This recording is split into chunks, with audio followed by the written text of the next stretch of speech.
English class welcomes to you. प्यारे बच्चों, आज के इस वीडियो में आप आधा घंटा में पास्ट कंटीन्यूअस टेंस सीखेंगे। इसके लिए सबसे पहले आपको पास्ट कंटीन्यूअस टेंस की पहचान और उसका हिंदी रूपांतर समझने की जरूरत है। यहाँ पर देखिए तो पास्ट कंटीन्यूअस टेंस की दो पहचान है, दो आइडेंटिटीज है। There are two identities of past continuous tense.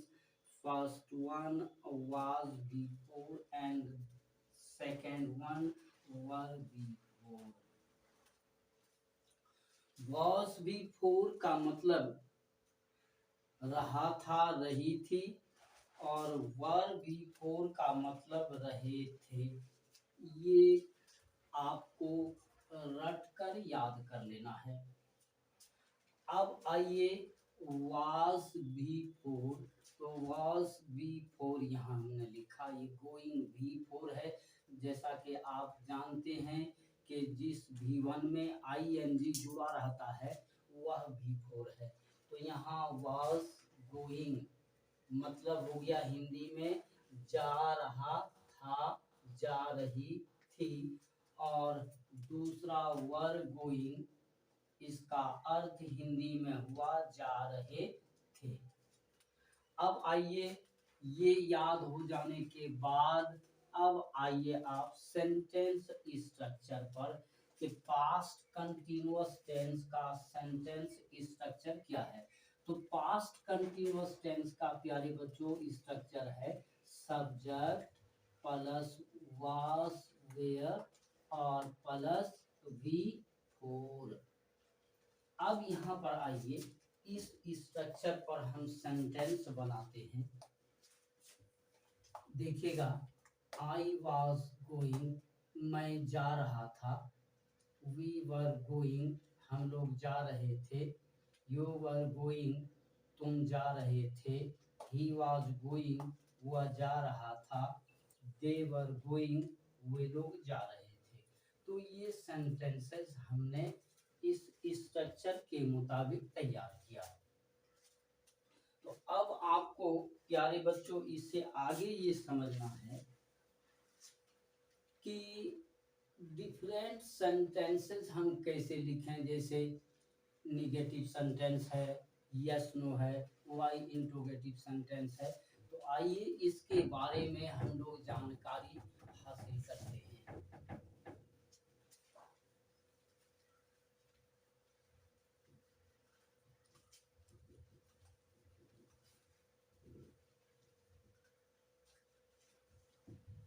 यहाँ पर आप देखिएगा, जैसे I was writing a poem, मैं एक कविता लिख रहा था। मैं एक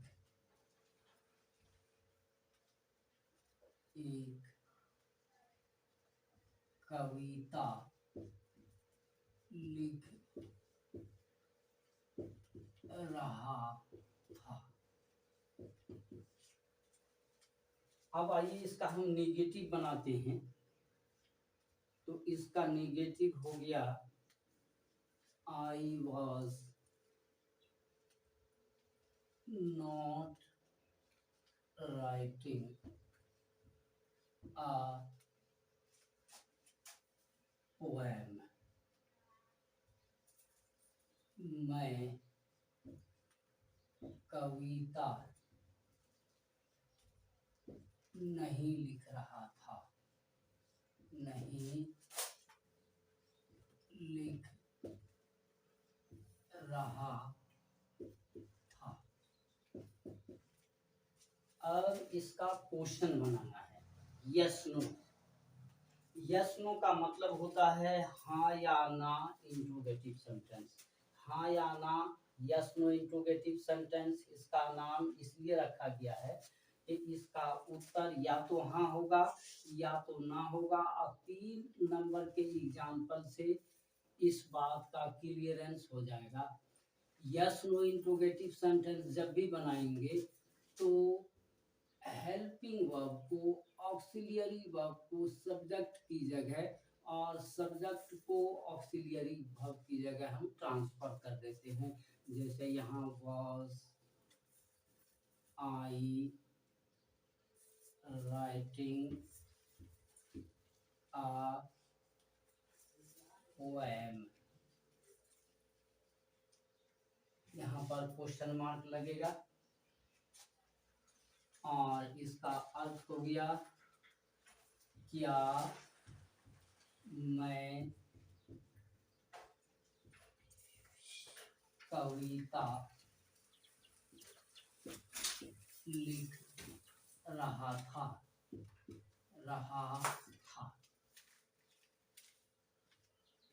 तो यहाँ पर आप देखिए तो सिर्फ सब्जेक्ट का ट्रांसफर किसके जगह हुआ, ऑक्सिलियरी वर्ब की जगह, और ऑक्सिलियरी वर्ब का ट्रांसफर किसके जगह हुआ, सब्जेक्ट की जगह। अब इसका हम निगेटिव बनाएंगे तो निगेटिव इसका हो जाएगा was I not writing a poem,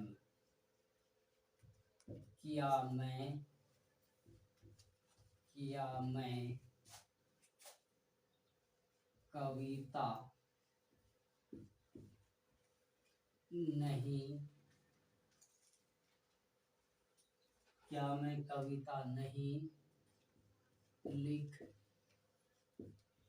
रहा था। अब आइए इसका हम क्वेश्चन बनाते हैं, WH इंट्रोगेटिव। कोई भी WH इंट्रोगेटिव वर्ड यहाँ लिख दें आप। जैसे हमने Y ले लिया, Y was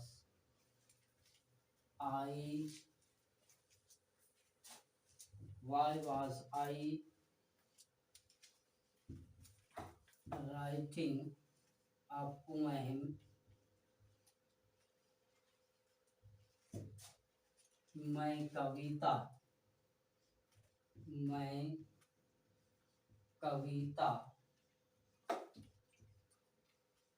क्यों लिख रहा था।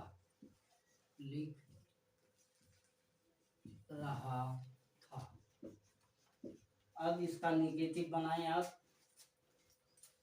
Y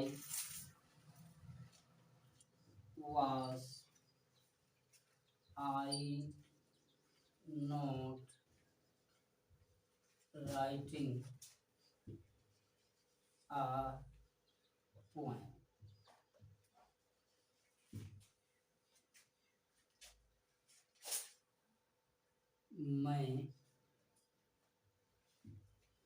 मैं कविता क्यों लिख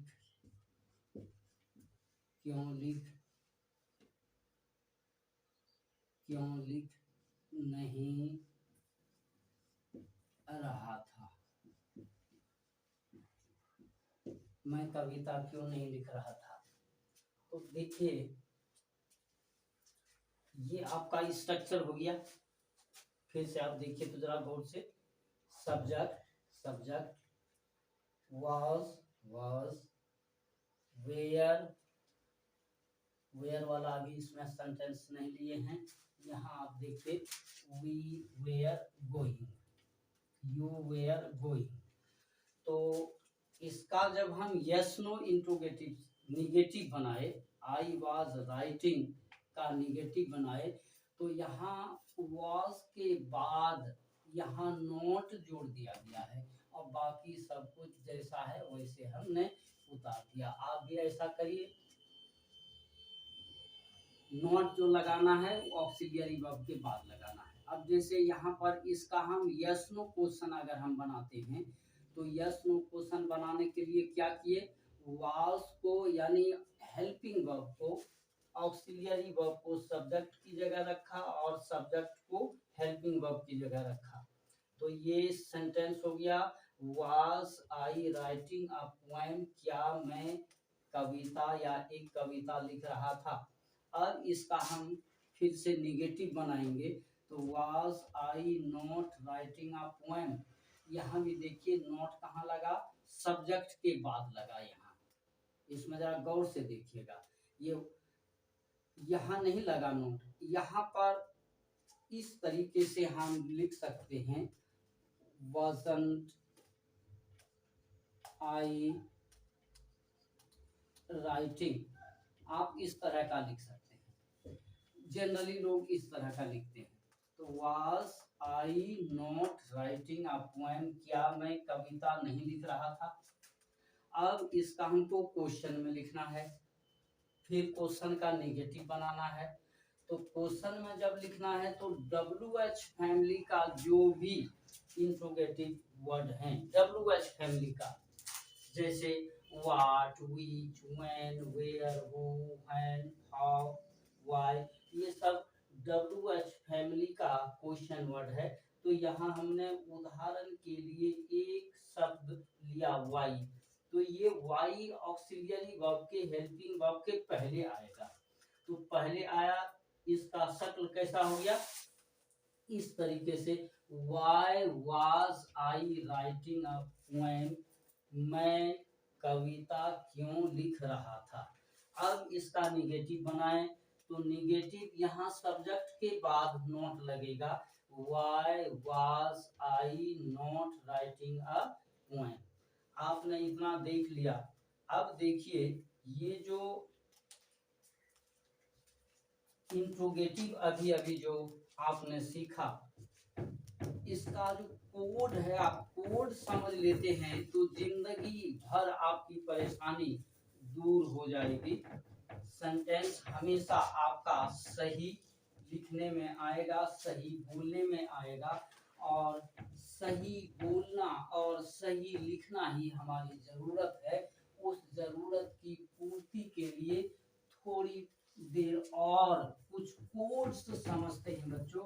ये प्यारा प्यारा कोड साइबोकेटिक इंडियन सिस्टम का है, साइबोकेटिक सिस्टम है जो अपने आप में बिल्कुल नया है। आप देखिए तो एस,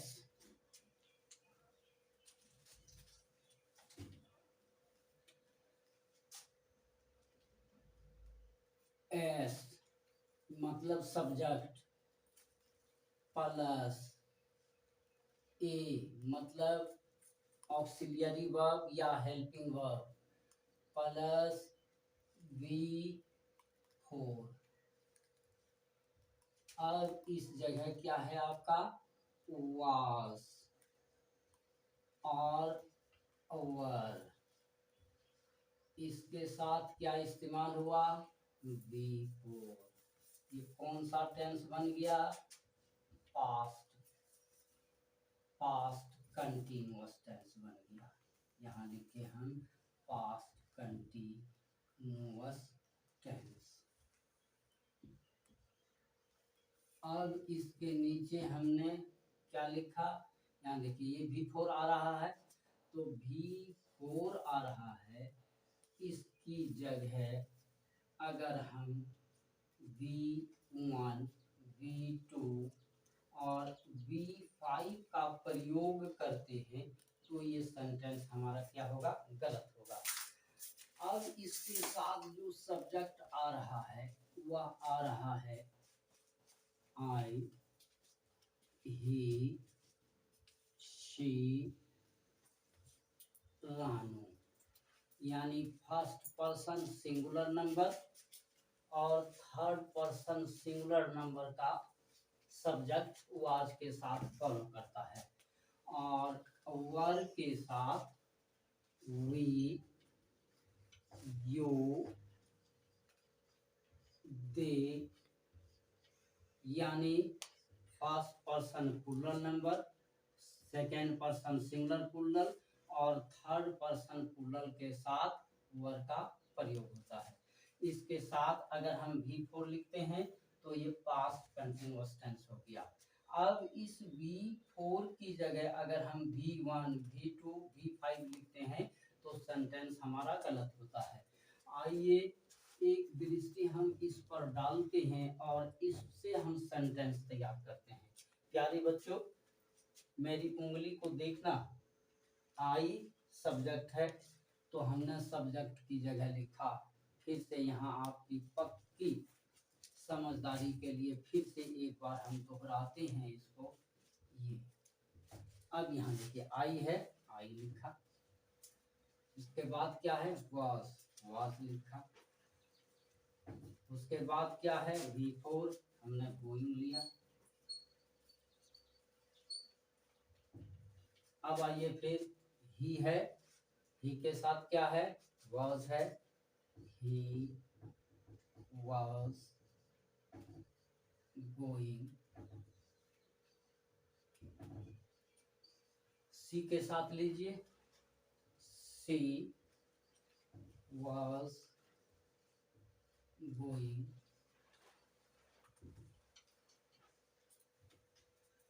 वी के साथ लीजिए, we were going, we were going.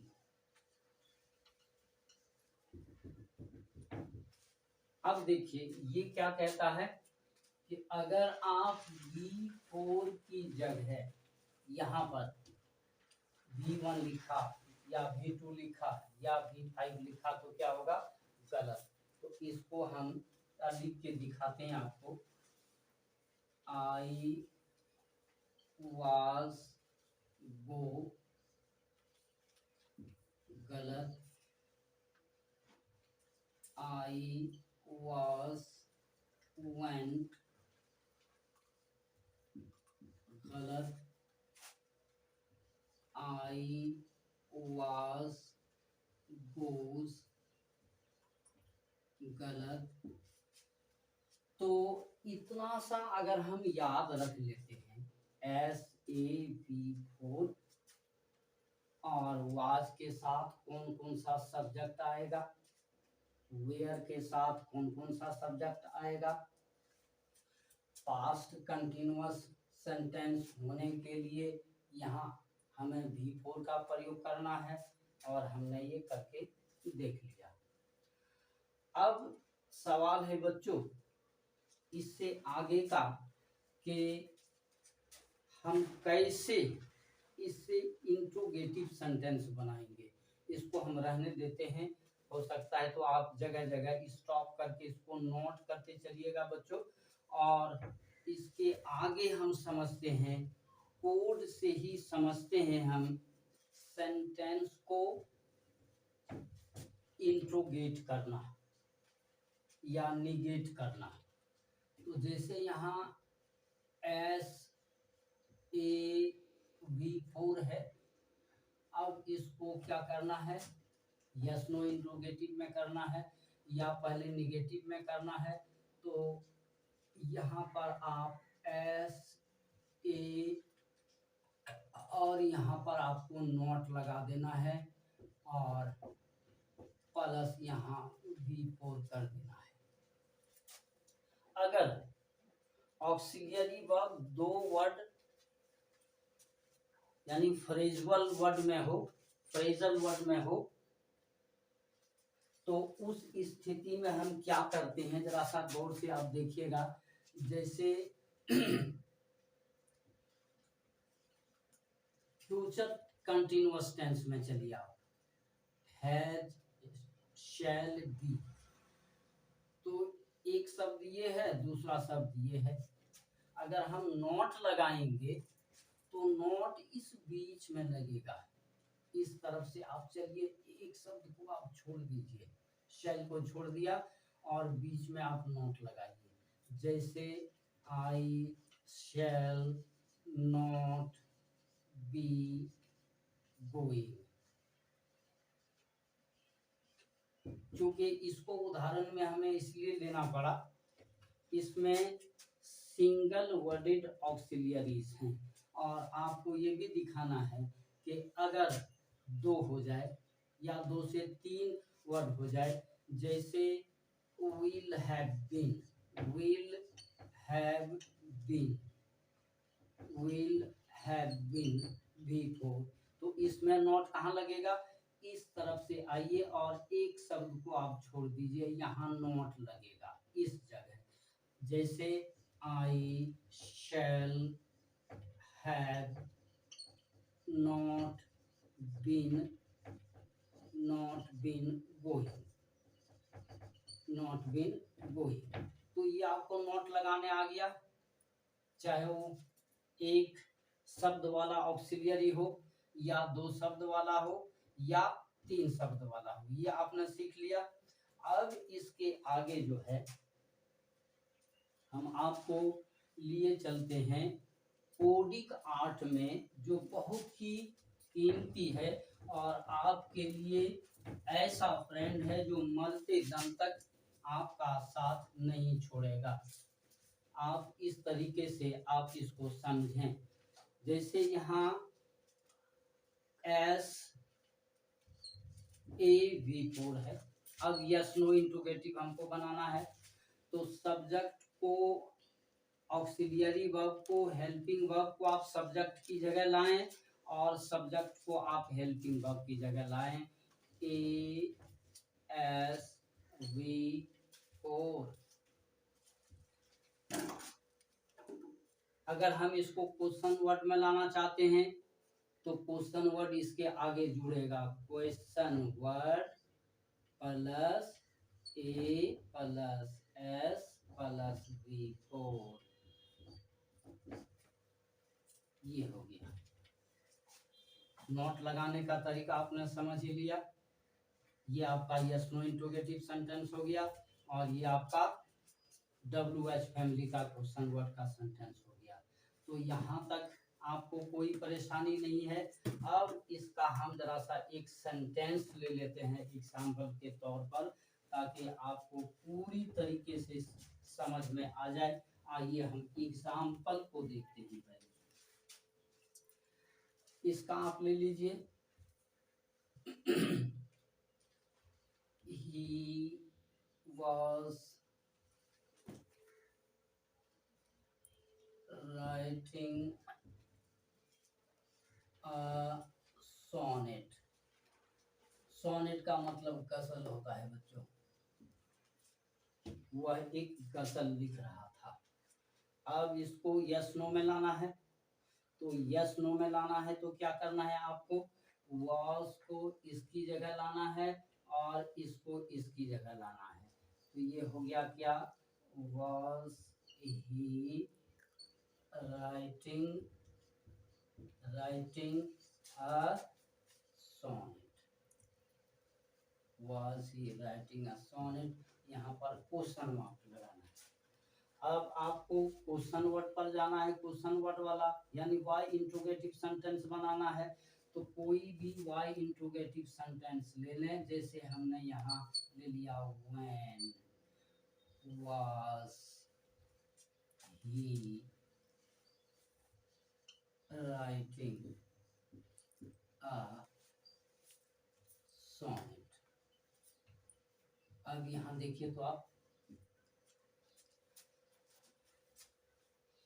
Subject, auxiliary verb, V4, अब इसके अलावा जो आता है सेंटेंस के इस तरफ में हम लिखते हैं। फिर यहाँ देखिए ऑक्सिलियरी वर्ब, सब्जेक्ट,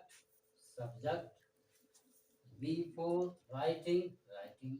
अब जो भी आया आप इधर आप लिखिए, इस बीच में नहीं घुसाना है, अगर बीच में इसको आप घुसा दिए तो वह सेंटेंस रॉन्ग जाएगा। अब यहाँ आइए तीसरे नंबर पर क्वेश्चन वर्ड वाला।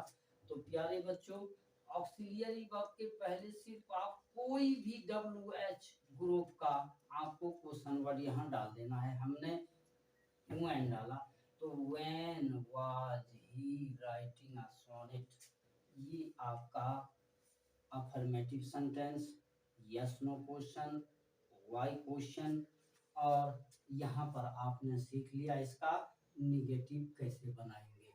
बच्चों, मुझे उम्मीद है कि आप इसको सीख चुके होंगे।